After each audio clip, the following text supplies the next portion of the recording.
तो दोस्तों, आपने हाल ही में सुना ही होगा कि सोने की कीमतों में जबरदस्त गिरावट आई है। लेकिन क्या इसका मतलब यह है कि अब सोना सस्ता हो गया है और अब हमें तुरंत सोना खरीद लेना चाहिए, या फिर हमें थोड़ा और इंतजार करना चाहिए? क्योंकि अगर हम 27 अक्टूबर साल 2025 के सोने की कीमतों की बात करें तो करीब 1.15% तक सोने की कीमतों में गिरावट हुई है। यानी कि सोने के हर 1 ग्राम में करीब 114 रुपये तक की कीमतों में गिरावट हुई है। और अगर हम अंतर्राष्ट्रीय सोने के बाजारों की कीमतों में हुई गिरावट की बात करें तो करीब 7% तक की गिरावट अंतर्राष्ट्रीय सोने के बाजार में हुई है। और अब सवाल आता है कि आखिर सोने की कीमतों में इतनी ज्यादा गिरावट क्यों आई है और इसके पीछे की असली वजह और रणनीति क्या है, उसके बारे में हम इस वीडियो में पूरी डिटेल्स के साथ समझने वाले हैं। लेकिन वीडियो में आगे बढ़ने से पहले अगर आप हमारे इस चैनल पर नए हैं तो आप हमारी इस वीडियो को लाइक करें, शेयर करें और चैनल को सब्सक्राइब करके बेल आइकन को ऑल पर जरूर सेलेक्ट करें। दरअसल दोस्तों, इस समय अमेरिकी डॉलरों की कीमतें आसमान छूने लगे हैं। यानी कि इस समय डॉलर काफी ज्यादा मजबूत हो गया है और इस समय अमेरिका और चीन के बीच तनाव को भी थोड़ा कम होता हुआ देखा जा रहा है। और इसी में एक और वजह शामिल है कि अब जो निवेशक अपने निवेश को सोने में किए हुए थे, वे लोग अब अपने निवेश को निकालना शुरू कर दिया है।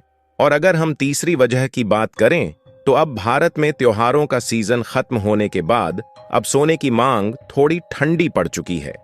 इसके अलावा अब आरबीआई ने भी सोने को खरीदना काफी ज्यादा कम कर दिया है। अब सवाल आता है कि क्या अब सोना और भी सस्ता होगा या फिर सोने की कीमतें और भी बढ़ सकती है? तो दोस्तों, कुछ एक्सपर्टों का कहना है कि यह थोड़े समय के लिए सोने की कीमतों में और भी गिरावट हो सकती है, लेकिन मध्यम और लंबे समय में इसके फिर से बढ़ने के पूरे चांसेस है, क्योंकि दुनिया भर के कई सेंट्रल बैंक अभी भी सोना खरीद रहे हैं और जियोपॉलिटिकल रिस्क यानी कि दुनिया की अनिश्चितता अभी भी खत्म नहीं हुई है।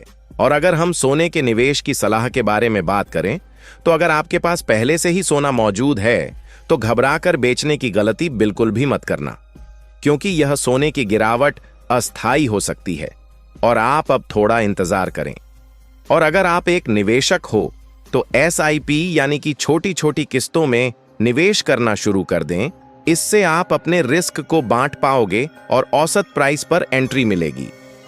और अगर हम सोने के निवेश के सही तरीके के बारे में बात करें तो भौतिक सोना यानी कि ज्वेलरी खरीदना तो आसान होता है, लेकिन इसे बनवाने में और स्टोरेज करने की झंझट होती है। इसलिए एक्सपर्ट्स का मानना है कि गोल्ड ETF यानी कि गोल्ड म्यूचुअल फंड बेहतर ऑप्शन है, क्योंकि यह आपके लिए सुरक्षित, आसान और ट्रांसपेरेंट होता है।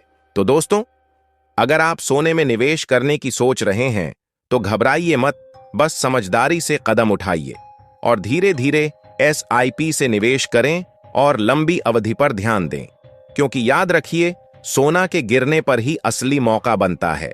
अगर आपको ये जानकारी उपयोगी लगी है तो आप इस वीडियो को लाइक करें और अपने मित्रों के पास शेयर कीजिए ताकि उन्हें भी जानकारी मिल सके। जय हिंद, जय भारत।